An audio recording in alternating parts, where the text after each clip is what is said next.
What's up, everybody? It's me, Joe Pisapia here on the Fantasy Pros Football Podcast. And we know you're just like us. You're playing in lots of different leagues this year, and we want to help you be successful in all of them. And today we're going to break down a little bit about Superflex. The draft strategy for 2024 is different than it was last year. The quarterback pool is different. We have rookies coming in, plus new starters at a lot of different spots for a lot of different teams. So Andrew Erickson and Pat Fitzmaurice are going to help me break down the strategies that you need to be successful in 2024 for all of your Superflex formats. So let's talk to the boys and get prepared for our Superflex drafts. Welcome in, everybody, to Fantasy Pros. This is the Fantasy Football Podcast. It is me, Joe Pisapia, and today we've got a treat for you. We are going to take a deep dive into some strategy sessions because it's not just about the players. It's about way more than that. The player's value is dictated so often by the actual format you're playing in. So Pat Fitzmaurice, Andrew Erickson, and I are going to break that all down for you. We're going to talk about Superflex Leagues today. We're going to talk about RB strategies, late QB strategies, and a whole lot more, even some salary cap discussion, because I know you're crazy like me. It's my favorite format. I love to talk about it, and it doesn't get discussed enough. Maybe I can convince you to play in one if you haven't already, but make sure if you haven't already, subscribe to our YouTube channel here, and don't forget also to subscribe to Fantasy Pros Podcast, wherever you get your podcasts. So, gentlemen, let's start here where the trend of fantasy football is really going, which is the Superflex League. The Superflex League is a very special format that has really taken hold in the last few years. It's pretty much the dominant factor in dynasty leagues, but we're talking redraft Superflex today. And we just did a mock draft together, the three of us, along with Derek Brown, who, we kicked him out because he finished the lowest in the draft. He wasn't allowed to come to the draft strategy session today. But gentlemen, let's talk about it a second here, because when we are looking at the approach for quarterbacks this year, Pat, I want to start with you on this one. What is your approach in the first round? Because some people will say, I'd rather get two top, 12 quarterbacks or 15 quarterbacks between the first three rounds. Some people can't leave the first round without a stud quarterback. Where do you fall in that line, Pat? More often than not, I take one in the first round, Joe. And I definitely want one quarterback in the first two rounds. I generally don't start quarterback, however, because that robs me of my one chance to get a superstar at another position. However, if I'm picking at the end of the first round, that is the one case where I might go quarterback, because it's really hard to stay on top of the QB runs if you're picking at one end of the draft or another. You've got 24 picks peeling off the board before your next pick. So runs can get away from you at quarterback, and you do not want that to happen in Superflex and get stuck with a really undesirable QB too. So, generally it's one quarterback in the first two rounds, though. Try to get a start another position, and then draft opportunistically for your second quarterback. Andrew, every draft is like a snowflake, right? They're all very unique, but I feel like Superflex leagues specifically are even more unique than that, because you do have these strange runs. You have sometimes disciplined rooms where people will say, you know what, we're going to wait on quarterback, and you might get the first 6 picks without a quarterback. You can get the first 6 picks being a quarterback. It is so important to be flexible and prepared. But to Pat's point, he is saying he really wants to make sure he gets one of those elite quarterbacks, maybe one of those top 5 or 6 guys in that first round. Do you see it the same way in the first round, or are you somebody that says, there's no way I'm passing on a Lamb or a McCaffrey or somebody like that just to take a Josh Allen? Well, I do think that I tend to agree with Fitz here, where I do want to take an elite quarterback to start. But I do want to point out that in your format, the scoring matters a ton in Superflex. Because when you look at half PPR versus full PPR, where we kind of throw them around a little bit and no one really looks at it like a big difference. But in Superflex, it is a big difference. So this is something I looked at last year, basically going into, because I was doing some Superflex analysis. So you're looking at like that 17 to 19 point per game average. Those are the top scores at running back and wide receiver in half PPR. So like the studs of the studs, like the top 5 overall running backs and wide receivers, like not individually per position, but like overall non-quarterbacks.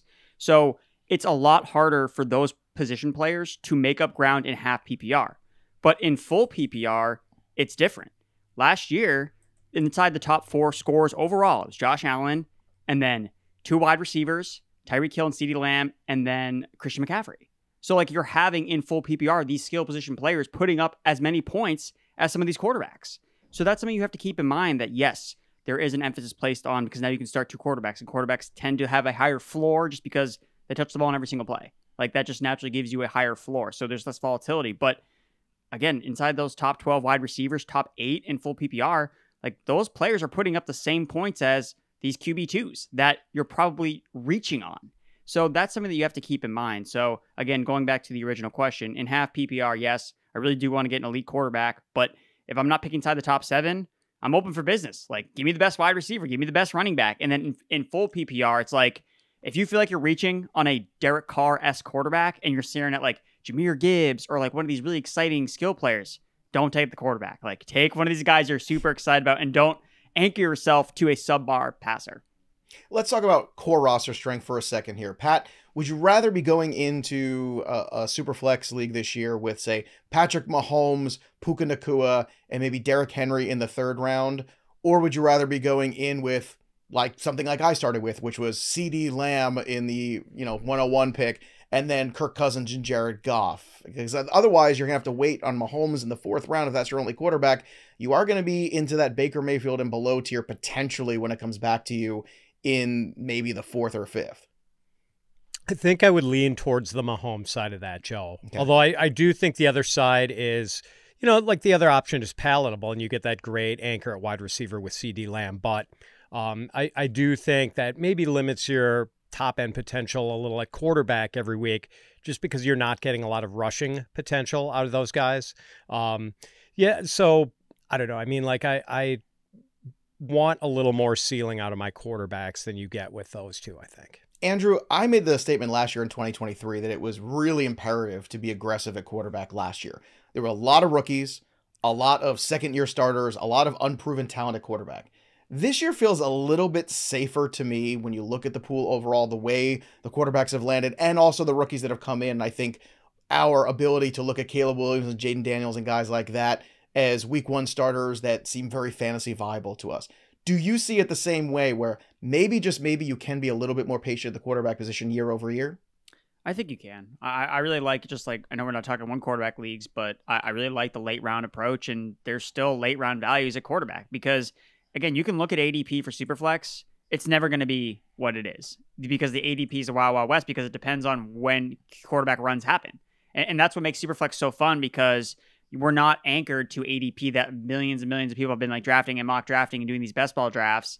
But in Superflex, like, that's not the case. Like, it's not going to look anything like your ADP when you go into a real Superflex draft. So that's what makes it a lot of fun. And I think that it's worth it to play a little bit of quarterback chicken with your second passer. Like, that's why I always really prefer like that hero quarterback approach, where it's like, I locked in my elite passer, so I don't feel the stress of, oh, I got to take a quarterback. Like, they're all coming off the board. It's like, no, I got my guy. And I'm going to let value fall to me for the quarterback that, the rest of my league deems is not worthy of the QB2 slot. It's like, he's going to start a bunch of games. Remember, quarterbacks are a lot of times matchup dependent.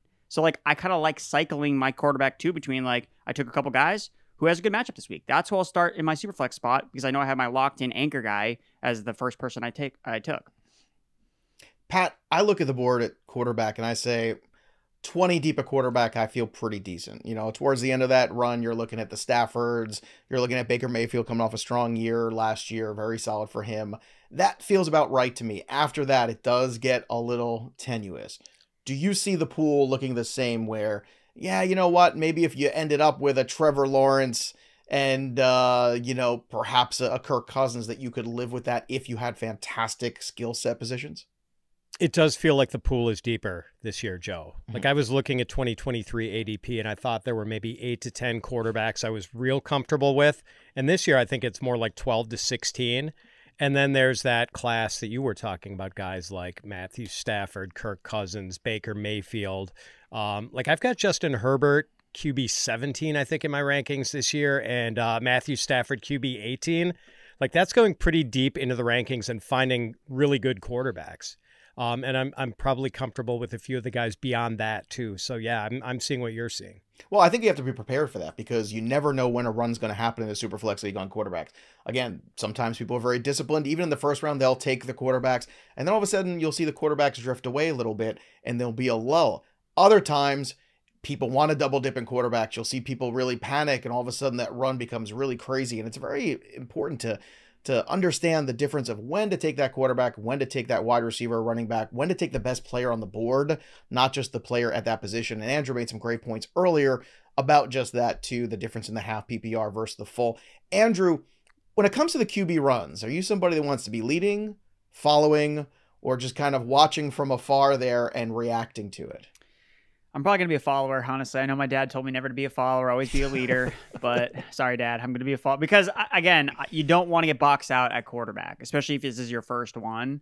Like, let's say you have a pick at the end of the first round. You go with a receiver or running back, and then you see more quarterbacks start to come off the board. And you're like, okay, like, especially in the half PPR setting, it's like, I need somebody. Because the last thing you want to do is go into Superflex with two, like, questionable quarterbacks, especially as one is, like, your anchor quarterback. Because other teams are going to look at your team and be like, oh, well, this is teams is paying the rake. Like, that's what's happening here. Like, they're paying the entry fee because you just can't compete. And what teams can do sometimes is they may not trade with you. Like, you may not be able to get a quarterback because people are going to draft all the backups as well at the ends of the draft. So you may be really hurting for quarterback value.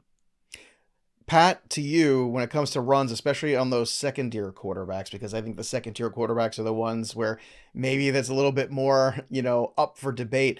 Are there some guys in particular that you are really waiting for, or maybe are your backup plans just in case, where you're like, I can live with Mayfield, or you know what, I want to be aggressive on a Jaden Daniels because I think the rushing equity is going to be there. How do you approach the runs? Again, like Andrew was saying, he wants to follow them. Are you somebody that's going to follow them to a point, or are you going to follow them off a cliff because you're scared to go past that 20?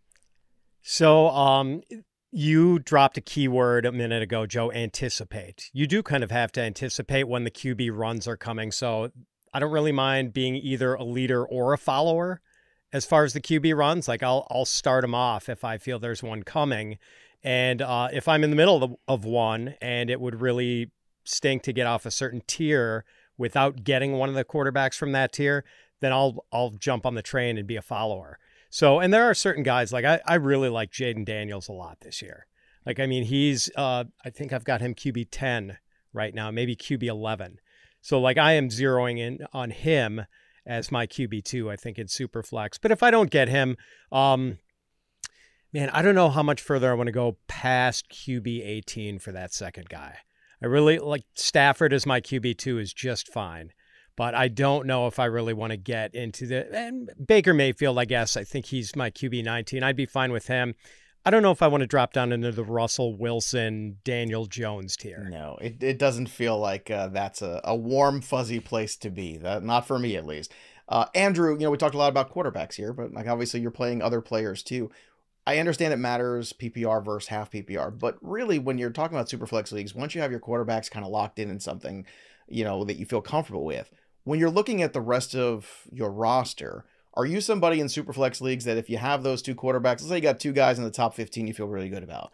After that, are you prioritizing the guys with a lot of volume in terms of what they're going to do regardless of what kind of roster they're on, what kind of team they're on? Or are you somebody that's looking for the guys who score touchdowns, the guys who are in those really good offenses to complement what you have at the quarterback position? And I'll throw one more at you too.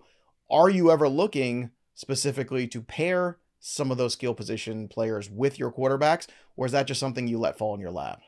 I wouldn't overextend myself to stack a quarterback, wide receiver, tight end pairing, but I'm not against it. Again, if I'm looking at two players that are on the same team, especially if I like both players, like if I like the quarterback, I like the receiver, give me Lamar Jackson and Mark Andrews. Give me Lamar Jackson and Zay Flowers. That's something that I want to have happen. And to your initial question, when it comes to pass catches or touchdown scores, if I am locking in two strong quarterbacks to start, that's where I'm going to see the bulk of my production coming from. That's where I'm going to get my majority of points. So I'm looking more at floor players probably. So kind of focusing probably a little bit more on the pass catchers, especially a full PPR where, I'm confident in the volume that they're getting each week. The touchdowns, again, I'm hoping that my quarterbacks score a bunch of touchdowns, throwing and rushing. So they're going to be the ones that are going to be scoring the majority of points for my roster on a week-to-week basis. Whereas if I'm just chasing touchdowns with some of these skill players, those players tend to be more volatile on a week-to-week basis because, 1 week they scored 3, like George Kittle. Last year, he had one game with 3 touchdowns and 3 targets, and that was it.